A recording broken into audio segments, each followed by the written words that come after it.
ಕಾಂಗ್ರೆಸ್ ಇತಿಹಾಸ ಈ ದೇಶದ ಇತಿಹಾಸ. ಕಾಂಗ್ರೆಸ್ ಯಾವಾಗಲೂ ಕೂಡ ಎಲ್ಲ ವರ್ಗದ ಜನರಿಗೆ ನಾವು ಕಾರ್ಯಕ್ರಮವನ್ನು ಕೊಟ್ಕೊಂಡು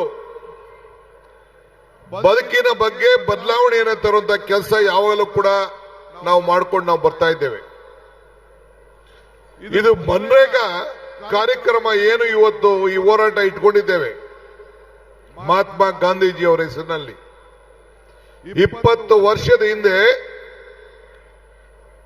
ಮಾನ್ಯ ಬಡ ಜನತೆಯ ಉದ್ಯೋಗವನ್ನ ಹೊಟ್ಟೆ ತುಂಬುವಂತ ಒಂದು ಕಾರ್ಯಕ್ರಮ ಇದೆಯಲ್ಲ, ಅವರ ಕೈಗೆ ಕೆಲಸವನ್ನು ಕೊಡುವಂತ ಕಾರ್ಯಕ್ರಮ ಇದೆಯಲ್ಲ, ಇಡೀ ದೇಶಕ್ಕೆ ಒಂದು ಬದಲಾವಣೆ, ಒಂದು ಕ್ರಾಂತಿಕಾರಿಯಾದಂತಹ ಕಾರ್ಯಕ್ರಮ.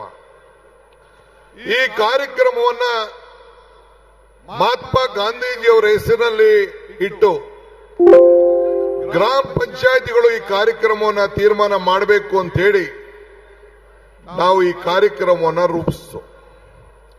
ಹಸಿದ ಹೊಟ್ಟೆಗೆ ಖಾಲಿ ಜೋಬ್ಗೆ ಇವತ್ತು ಅದರ ನೋವು ಏನು ಅಂತೇಳಿ ಅರಿವಿದೆ.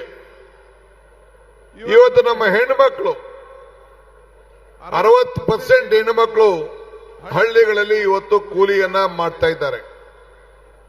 ಯಾರೇ ಪಂಚಾಯತಿಯಲ್ಲಿ ರಿಜಿಸ್ಟರ್ ಮಾಡಿಕೊಂಡ್ರೆ ಪಂಚಾಯತಿಯವರೇ ಈ ಕೆಲಸವನ್ನ ನಿರ್ಧಾರ ಮಾಡುವಂತ ಒಂದು ತೀರ್ಮಾನ ನಾವೆಲ್ಲ ಮಾಡಿದ್ದೇವೆ. ಸುಮಾರು 5,900 ಪಂಚಾಯತಿಗಳಲ್ಲಿ ಕನಿಷ್ಠ 1 ರಿಂದ 2 ಕೋಟಿ ರೂಪಾಯಿ ವರ್ಷಕ್ಕೆ ಉದ್ಯೋಗವನ್ನು ಸೃಷ್ಟಿ ಮಾಡಿ ಆ ಪಂಚಾಯಿತಿಗಳಲ್ಲಿ ಅನೇಕ ಅಭಿವೃದ್ಧಿ ಕೆಲಸವನ್ನು ಮಾಡಿಕೊಂಡು ಈ ದೇಶಕ್ಕೆ ಒಂದು ಶಾಶ್ವತವಾದಂತಹ ಆಸ್ತಿಗಳನ್ನು ನಿರ್ಮಾಣವನ್ನು ಮಾಡಿದ್ದು ನಾವೆಲ್ಲ ಗಮನಿಸಿದ್ದೇವೆ. ನಿಮ್ಮ ಕಣ್ಣುಗಳೇ ಸಾಕ್ಷಿ. ನೀವೇನ್ ಕಿವಿನೇನು ಕೇಳಬೇಕಾದಿಲ್ಲ, ನಿಮ್ಮ ಕಣ್ಣುಗಳು ಸಾಕ್ಷಿ. ಇವತ್ತು ಈ ನರೇಗಾ ಉಳಿಸಿ, ಈ ದೇಶ ಉಳಿಸಿ, ನಮ್ಮ ಹಳ್ಳಿಗಳನ್ನು ಉಳಿಸಿ, ರೈತರನ್ನು ಉಳಿಸಿ, ಕಾರ್ಮಿಕರನ್ನು ಉಳಿಸಿ, ಮಹಾತ್ಮ ಗಾಂಧೀಜಿಯವರ ಹೆಸರನ್ನು ಕೂಡ ಉಳಿಸಿ ಅಂತ ಕೇಳಲಿಕ್ಕೆ ಈ ಕಾರ್ಯಕ್ರಮವನ್ನು ನಾವು ರೂಪಿಸಿದ್ದೇವೆ. ದೀಪ ಹತ್ತಿ ಆರಿ ಹೋಗುವಾಗ ಜೋರಾಗಿ ಉರಿತದಂತೆ, ಹಂಗೆ ಬಿಜೆಪಿಯ ಅಂತಿಮ ದಿನಗಳು ಬಂದು ಈ ಕಾರ್ಯಕ್ರಮವನ್ನ, ಈ ಗಾಂಧೀಜಿಯವರ ಹೆಸರನ್ನ ಬದಲಾವಣೆ ಮಾಡುವಂತ ಕೆಲಸ ಮಾಡ್ತಾ ಇದೆ. ನಾನು ಹೇಳಿದೆ, ನಮ್ ಜೋಬಲ್ಲಿರೋ ನೋಟು ಮಹಾತ್ಮ ಗಾಂಧೀಜಿ ಹೆಸರು ತೆಗೆದಾಕ್ಬಿಟ್ಟು ನಿಮ್ಮ ಫೋಟೋ ಹಾಕೋಬಿಡಿ ಅಂತ. ಮಹಾತ್ಮ ಗಾಂಧೀಜಿಯವರ ಹೆಸರಿನಲ್ಲಿ ಪ್ರತಿಯೊಂದು ನೋಟ್ನಲ್ಲೂ ಮಹಾತ್ಮ ಗಾಂಧೀಜಿಯವರ ಫೋಟೋ ಇದೆ. ಅದಕ್ಕೆ ನಾವು ಪಕ್ಷ ಮತ್ತು ಸರ್ಕಾರ ನಾವೆಲ್ಲ ಚರ್ಚೆ ಮಾಡಿ ಗ್ರಾಮ ಪಂಚಾಯತಿಯ ಪ್ರತಿಯೊಂದು ಗ್ರಾಮ ಪಂಚಾಯತಿ ಹೆಸರುಗಳ ಮುಂದೆ ಮಹಾತ್ಮ ಗಾಂಧೀಜಿ ಹೆಸರನ್ನ ಇಟ್ಟು ಆ ಊರಿನ ಗ್ರಾಮ ಪಂಚಾಯತಿ ಅಂತೇಳಿ ಮಾಡಬೇಕು ಅಂತೇಳಿ ಆ ತೀರ್ಮಾನವನ್ನು ನಾವು ಮಾಡಿದ್ದೇವೆ. ನಿಮ್ದು ಯಾವ್ದಾದ್ರು ಒಂದು ಪಂಚಾಯತಿ ಇರಲಿ, ಆ ಗ್ರಾಮ ಪಂಚಾಯತಿ ಹೆಸರು ಪಕ್ಕ, ಈಗ ಕೋಲಾರ ಅಂದ್ಕೊಳ್ಳಿ, ಇಲ್ಲ ಚಿಕ್ಕಬಳ್ಳಾಪುರ ಒಂದು ಹಳ್ಳಿ ಅನ್ಕೊಳ್ಳಿ, ಮಹಾತ್ಮ ಗಾಂಧೀಜಿ ಕೋಲಾರ ಗ್ರಾಮ ಪಂಚಾಯತಿ ಅಂತೇಳಿ ಹೆಸರನ್ನ ನಾಮಕರಣ ಮಾಡುವಂತ ಕೆಲಸ ಇವತ್ತು ನಾವು ಮಾಡಿದ್ದೇವೆ. ಉದ್ಯೋಗ ಖಾತ್ರಿ ಯೋಜನೆ ಇದು ಕಾಂಗ್ರೆಸ್ ಕಾರ್ಯಕ್ರಮ ಮಾತ್ರ ಅಲ್ಲ, ಇಡೀ ದೇಶದ ಕಾರ್ಯಕ್ರಮ, ದೇಶದ ಬಡ ಜನತೆಯ ಕಾರ್ಯಕ್ರಮ. ದೇಶದ ಬಡ ಜನತೆಗೆ ಕೂಲಿ ಕೊಟ್ಟು ಆತ್ಮಧೈರ್ಯ ತುಂಬುವಂತ ಒಂದು ಕಾರ್ಯಕ್ರಮ. ಇವತ್ತು ಮನ್ರೇಗಾವನ್ನ ಮರುಕಳಿಸಿ ಉದ್ಯೋಗ ಹಕ್ಕನ್ನ ಉಳಿಸಿ ಗ್ರಾಮಗಳ ಸ್ವಯಂ ಆಡಳಿತ ಹಕ್ಕನ್ನ ಮರುಸ್ಥಾಪನೆಯನ್ನು ಮಾಡುವಂತ ಉದ್ದೇಶದಿಂದ ಈ ಹೋರಾಟವನ್ನ ಮಾಡ್ಕೊಂಡು ನಾವು ಬರ್ತಾ ಇದ್ದೇವೆ. ಕನ್ನಡಿಗರ ಮೇಲೆ, ಭಾರತದ ಬಡ ಜನತೆ ಮೇಲೆ ಇದೊಂದು ದೊಡ್ಡ ಅನ್ಯಾಯ ನಡೀತಾ ಇದೆ. ನಾನು ನಿಮ್ಗೆ ಹೇಳ್ತಾ ಇದ್ದೀನಿ, ನಮ್ಮ ಪಂಚಾಯತಿಗಳಲ್ಲಿ 60% ರಾಜ್ಯ ಸರ್ಕಾರ ಕೊಡಬೇಕು ಅಂತ ಹೇಳ್ತಾ ಇದ್ದಾರೆ.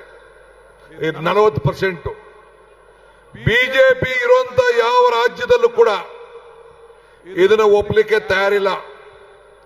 ಪಕ್ಕದ ರಾಜ್ಯದ ಚಂದ್ರಬಾಬು ನಾಯ್ಡು ಅವರು ಕೂಡ ನಮ್ಮ ಕೈಲಿ ಕೊಡಕ್ ಆಗಲ್ಲ, ಇದಕ್ಕೆ ಪರ್ಯಾಯ ವ್ಯವಸ್ಥೆ ಮಾಡಬೇಕು ಅಂತ ಹೇಳಿದ್ದಾರೆ. ಈಗ ಅವ್ರಿಗೆ ಎದುರುಕೊಂಡು ಎಲ್ಲಿ ಸರ್ಕಾರ ಬಿದ್ದೋಗ್ಬಿಡ್ತದೋ ಅಂತ ಹೇಳಿ ಅವ್ರಿಗೇನೋ ಒಂದು ಪಾಲಿಶ್ ಮಾಡಿ ಓಟನ್ನು ಹಾಕ್ಸ್ಕೊಂಡ್ರು. ಆದ್ರೆ ಇವತ್ತು ಈ ಬಡ ಜನತೆಯ ಉಳಿಸ್ಕೊಳ್ಳಿಕ್ಕೆ ನಾವು ಕೆಲಸವನ್ನು ನಾವು ಮಾಡಿಕೊಂಡು ಹೋಗಬೇಕಾಗ್ತದೆ. ನಾವು ಇವತ್ತು ಮರ ಕೆಳಗಡೆ ಮರದಿಂದ ಹೂವು ಬಿದ್ದೋಗ್ತದೆ, ಬಿದ್ದೋದ ಹೂವನ್ನು ಯಾವತ್ತೂ ಅರಳಲಿಕ್ಕೆ ಸಾಧ್ಯ ಇಲ್ಲ. ಹಾಗೆ ನಾವು ಹೊಸ ಶಿಖರಗಳನ್ನು ನೋಡಬೇಕು.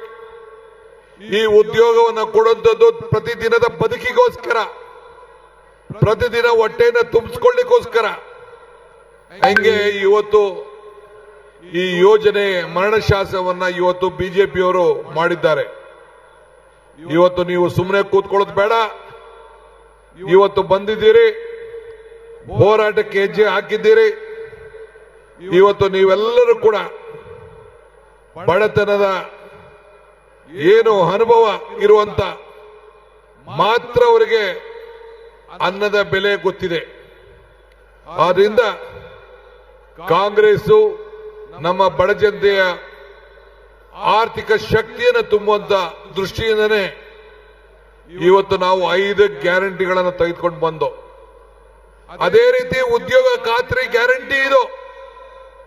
ಬೆಲೆಗಳು ಗಗನಕ್ಕೆ ಹೋಗ್ತಾ ಇತ್ತು, ಆದಾಯ ಪಾತಾಳಕ್ಕೆ ಹೋಗ್ತಾ ಇತ್ತು. ಆ ದೃಷ್ಟಿಯಿಂದನೇ 5 ಗ್ಯಾರಂಟಿಗಳನ್ನು ತಂದು, ನೀವು ಯಾರು ಕೂಡ ಕರೆಂಟ್ ಬಿಲ್ ಕಟ್ತಾ ಇಲ್ಲ, ಉಚಿತವಾಗಿ ನಿಮ್ಮ ಮನೆಯನ್ನ ಬೆಳಗಿಸ್ತಾ ಇದ್ದೇವೆ. ನನ್ನ ತಾಯಿಂದಿರು ಸೋದರಿಯರೆಲ್ಲ ಉಚಿತವಾಗಿ ಪ್ರಯಾಣ ಬೆಂಗಳೂರಿಗೆ, ದೇವಸ್ಥಾನಗಳಿಗೆ, ನೆಂಟರ ಮನೆಗೆ, ಬೀಗರ ಮನೆಗೆ ಎಲ್ಲ ಕೂಡ ಇವತ್ತು ಮಾಡ್ತಾ ಇದ್ದಾರೆ.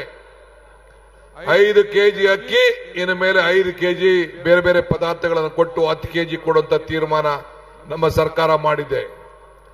ತಾಯಿಂದಿರ ಮಡ್ಲಿಗೆ 2,000 ರೂಪಾಯಿ ತಿಂಗಳಿಗೆ ಕೊಡುವಂತ ಐತಿಹಾಸಿಕ ತೀರ್ಮಾನ ಬಿಜೆಪಿಯವರೆಲ್ಲ ಟೀಕೆ ಮಾಡ್ತಾ ಇದ್ರು, ನರೇಂದ್ರ ಮೋದಿ ಟೀಕೆ ಮಾಡ್ತಾ ಇದ್ರು. ಈಗ ನಮ್ಮ ಖಾತ್ರಿ ಯೋಜನೆ, ಈ ಪಂಚ ಗ್ಯಾರಂಟಿ ಯೋಜನೆ ಇಡೀ ದೇಶದ ಯೋಜನೆ ಆಗಿದೆ. ಇದನ್ನ ಯಾವ ಕಾರಣಕ್ಕೂ ನಿಲ್ಲಕ್ಕೆ ನಾವು ಬಿಡುದಿಲ್ಲ, ನಿಮ್ ಕೈಯಲ್ಲಿ ನಿಲ್ಸಕ್ಕಾಗ್ಲಿಲ್ಲ. ಬಡವರ ಬದುಕಿಗೋಸ್ಕರ ಈ ಕಾರ್ಯಕ್ರಮವನ್ನು ನಾವು ಈ ಸಂದರ್ಭದಲ್ಲಿ ನಾವು ರೂಪಿಸಿದ್ದೇವೆ. ಬಂಧುಗಳೇ, ಹೋರಾಟ ಮಾಡುವನು ಗೆದ್ದೇ ಗೆಲ್ತಾನೆ. ಯಾವ ಕಾರಣಕ್ಕೂ ಸೋಲಿನ ಭಯ ಇರಲಿಕ್ಕೆ ಸಾಧ್ಯ ಇಲ್ಲ. ಇದು ಬಾಬಾ ಸಾಹೇಬ್ ಅಂಬೇಡ್ಕರ್ ಅವರು ಹೇಳಿದ್ದಾರೆ. ಹಂಗೆ ಇವತ್ತು ನಾವೆಲ್ಲ ಹೋರಾಟವನ್ನ ಮಾಡ್ಕೊಂಡು ಬರ್ತಾ ಇದ್ದೇವೆ. ಬದುಕಿನಲ್ಲಿ ಹೆಜ್ಜೆ ಗುರುತನ್ನ ಉಳಿಸ್ಕೊಂಡು ಹೋಗ್ಲೇಬೇಕು ನಾವು. ಸೊ ನಿಮ್ಮ ಹೋರಾಟ ಮೋಕ್ಷಗುಂಡ ಸರ್ ಎಂ ವಿಶ್ವೇಶ್ವರಯ್ಯನವರ ಭೂಮಿ ಇದು.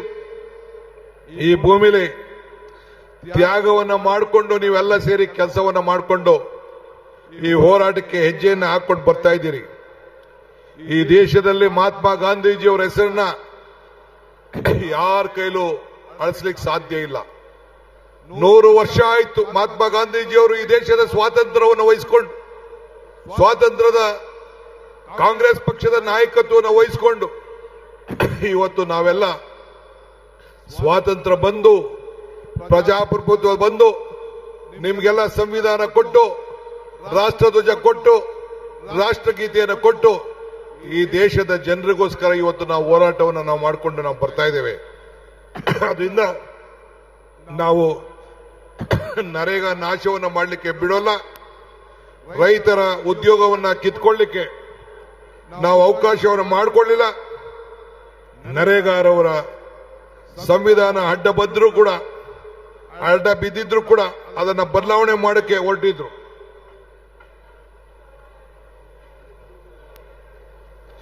ಈ ಚುನಾವಣೆಯ ವ್ಯವಸ್ಥೆಯಲ್ಲಿ ಕೂಡ ಇವತ್ತು ಮತದಾರ ಹಕ್ಕನ್ನ ಯಾವ ರೀತಿ ಕಿತ್ಕೊಳ್ಳಿಕ್ಕೆ ಪ್ರಯತ್ನ ಮಾಡ್ತಾ ಇದ್ದಾರೆ, ಹಂಗೆ ಉದ್ಯೋಗ ಖಾತ್ರಿ ಯೋಜನೆಯಲ್ಲಿ ನಿಮ್ಮೆಲ್ಲರ ಹಕ್ಕನ್ನ ಕಿತ್ಕೊಳ್ಳಿಕ್ಕೆ ಪ್ರಯತ್ನ ಮಾಡ್ತಾ ಇದ್ದಾರೆ. ನನ್ನ ತಾಲೂಕಲ್ಲಿ ನಿಮ್ಗೆ ಹೇಳಬೇಕು ಅಂದ್ರೆ ಒಂದು ವರ್ಷಕ್ಕೆ 5 ಕೋಟಿ ರೂಪಾಯಿ ಉದ್ಯೋಗ ಖಾತ್ರಿ ಯೋಜನೆ ಕೆಲಸ ಮಾಡಿ ಸೆಂಟ್ರಲ್ ಗೌರ್ಮೆಂಟ್ ಸರ್ಟಿಫಿಕೇಟ್ ಕೊಟ್ಟಿದ್ದಾರೆ. ನಮ್ಮ ಜಿಲ್ಲೆಯಲ್ಲಿ ಎಷ್ಟೋ ಜನ ನಿಮ್ಮ ಪಂಚಾಯತಿಯವರೆಲ್ಲ ಬಂದು ನೋಡಿದ್ದಾರೆ. ಇಡೀ ರಾಷ್ಟ್ರದಲ್ಲೇ ನಂಬರ್ 1 ಪಂಚಾಯತ್ ತಾಲೂಕು ಅಂತೇಳಿ ಸರ್ಟಿಫಿಕೇಟ್ ಬಿಜೆಪಿಯವರು ಕೊಟ್ಟಿದ್ದಾರೆ.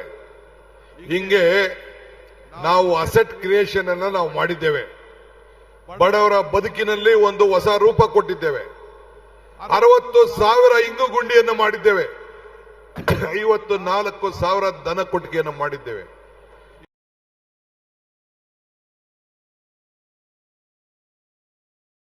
ಇವತ್ತು ನೀವು ಕೂಲಿಯನ್ನ ಪಡ್ಕೊಳ್ಳಿಕ್ಕೆ ಅವಕಾಶವನ್ನು ನಾವು ಮಾಡಿಕೊಟ್ಟಿದ್ದೇವೆ. ನಿಮ್ ಜಮೀನನ್ನ ಮಟ್ಟ ಮಾಡ್ಕೊಳ್ಳಿಕ್ಕೆ ಅವಕಾಶವನ್ನ ಮಾಡಿಕೊಟ್ಟಿದ್ದೇವೆ. ಇಂಥ ಕಾರ್ಯಕ್ರಮವನ್ನು ಬದಲಾವಣೆ ಮಾಡಲಿಕ್ಕೆ ಬಿಡೋದು ಬೇಡ. ನೀವೆಲ್ಲ ಸಹಕಾರ ಕೊಡಬೇಕು. ಈ ಕಾರ್ಯಕ್ರಮಕ್ಕೆ ದುಡ್ದಂತೆ ಎಲ್ಲ ನನ್ನ ಬ್ಲಾಕ್ ಕಾಂಗ್ರೆಸ್ ಅಧ್ಯಕ್ಷಗಳು, ಮುಖಂಡಗಳು, ಜಿಲ್ಲಾ ಕಾಂಗ್ರೆಸ್ ಅಧ್ಯಕ್ಷಗಳು, ಶಾಸಕರು, ಮಂತ್ರಿಗಳು, ನಮ್ಮ ಪದಾಧಿಕಾರಿಗಳು ಎಲ್ಲರೂ ಕೂಡ ಈ ಸಂದರ್ಭದಲ್ಲಿ ಅಭಿನಂದಿಸಿ ಶುಭ ಹಾರೈಸಿ ನನ್ನ ಮಾತನ್ನು ಮುಗಿಸ್ತೇನೆ. ಜೈ ಹಿಂದ್, ಜೈ ಕರ್ನಾಟಕ.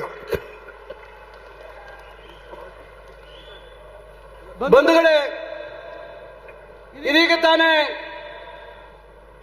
ರಾಜ್ಯದ ಎಲ್ಲಾ ಗ್ರಾಮ ಪಂಚಾಯಿತಿಗಳಿಗೆ